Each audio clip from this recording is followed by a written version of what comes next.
नमस्कार, आदाब, सत श्री अकाल। मैं शोएब सलमानी, मेरे साथ आप देख रहे हैं एनबीटीवी भारत न्यूज़ चैनल। इस समय हम मौजूद हैं उत्तर प्रदेश सरकार में व्यापारी कल्याण बोर्ड के निवर्तमान उपाध्यक्ष वरिष्ठ भाजपा नेता अशोक कुमार जी के आवास पर। उनसे जानेंगे कि देश में जो एनडीए वर्सेस इंडिया जो गठबंधन चल रहा है उसको लेकर उनका क्या कहना है।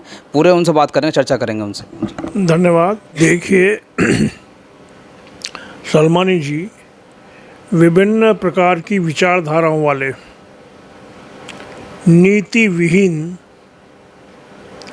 ऐसे लोग जो कहीं ना कहीं भ्रष्टाचार के आरोपों में लिप्त हैं, परिवारवाद जिनके रग रग में समाया है और देश हित का उन्हें कोई चिंता नहीं है, हमेशा जाति की और मजहब की राजनीति की है। ऐसे लोग आज मोदी जी के भय से या मोदी जी दोबारा ना आ जाएं इस कारण से अपने स्वार्थ के कारण एक गठबंधन बनाकर ऐसा दुनिया के सामने प्रस्तुत कर रहे हैं कि जैसे हम लोग जो है एक नया परिवर्तन लाएंगे। वास्तव में देश के अंदर पिछले 9.5 वर्षों में मोदी जी ने जिस तरीके से आम गांव के लिए, गरीब के लिए, सबके लिए, किसानों के लिए, पिछड़ों के लिए, दलितों के लिए, युवाओं के लिए, मातृशक्ति के लिए, दुकानदारों के लिए, उद्यमियों के लिए योजनाएं लाई हैं, जन कल्याणकारी कार्य हुए हैं, उसका जनता पर सीधा सीधा असर है। और इसी असर का कारण है कि जितने भी चुनाव अब तक होते चले आए हैं उसमें एक आध अपवाद छोड़ दीजिए जहाँ गलत तरह की अफवाहें फैलाई गई, जैसे कर्नाटक में, लेकिन उसके अलावा सारे चुनावों में भारतीय जनता पार्टी को भारी समर्थन मिला है। जनता का प्यार व आशीर्वाद मोदी जी के साथ है। ये INDI के जो इन्होंने बनाया घमंडिया गठबंधन, इसका कहीं भी किसी भी प्रकार से जनता पर कोई प्रभाव नहीं पड़ेगा। ये गठबंधन अपने आप में अपनी जो विभिन्न प्रकार की इनकी आपसी जो महत्वाकांक्षा है उसी में ही आपस में निमट कर ये जल्द टूट जाएगा। इस गठबंधन के द्वारा जो ये कोशिश हो रही है कि किसी तरीके से देश के अंदर जातीय झगड़े, कहीं मजहबी झगड़े, जैसा बम्बई में कहीं मराठा का एक झगड़ा चालू कर दिया है, अनेकों प्रकार के। अभी कल या परसों में एक बयान जो है स्टालिन के बेटे, मुख्यमंत्री स्टालिन है दक्षिण में, उनके बेटे का आया है और जिस तरीके से उसने सनातन पर प्रहार किया है, ये वास्तव में ठीक नहीं है। सभी धर्मों को, सभी उसको सम्मान करना चाहिए, सबका फ़र्ज़ है। और भारतीय जनता पार्टी अगर जहाँ किसी भी प्रकार से समाज के सभी वर्गों के लिए हित में कार्य करती आई है, सबका साथ सबका विकास का सिद्धांत लेकर, उसी प्रकार से बिना किसी मजहबी भेदभाव के सभी योजनाओं का लाभ सभी लोगों को पहुंचाया है। ये सब अच्छी तरह जानते हैं। गांव-गांव बिजली पहुंची है, सड़कों का जाल बिछा है, गांवों तक योजनाएं पहुंची हैं। हर तरीके से एक विपरीत वातावरण जो पूरे विश्व में है, यूक्रेन और रूस के युद्ध के बाद भी और अनेकों प्रकार की असुविधाओं के बाद भी कहीं किसी प्रकार का कोई दौर महंगाई का बढ़ने नहीं दिया। अगर कोरोना आया तो सारी दुनिया की सहायता की।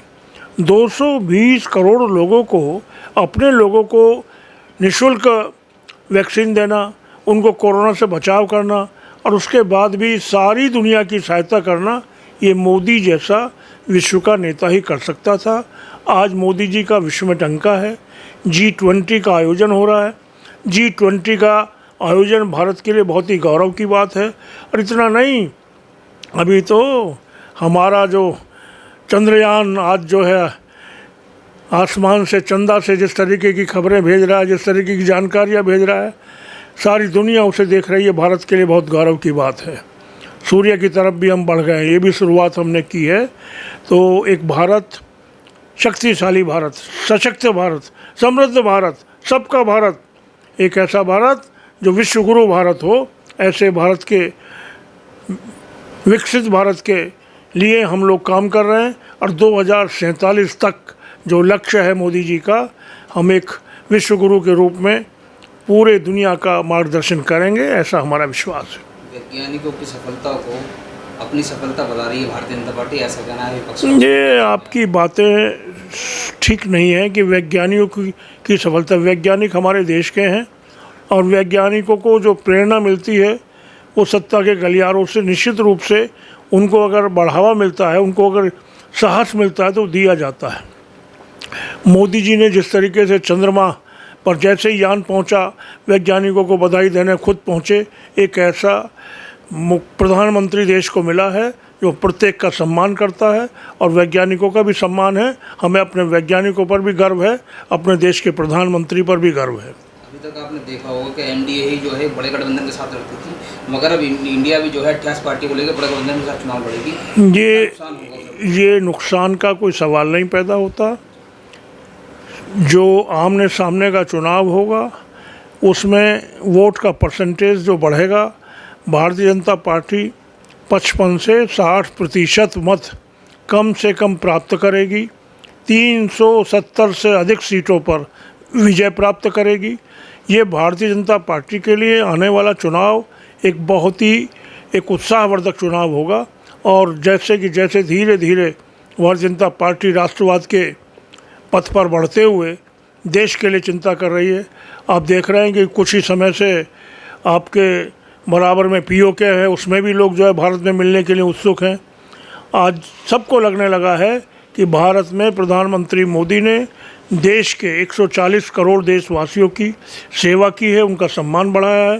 पड़ोसी देश में जो बुरा हाल है पाकिस्तान में, वो देखते ही बनता है, बहुत बुरा हाल है वास्तव में। कैसे लोग 400-500 रुपए किलो की सब्ज़ी खा रहे हैं, पता नहीं लगता कि कैसे क्या कुछ वहाँ हो रहा है।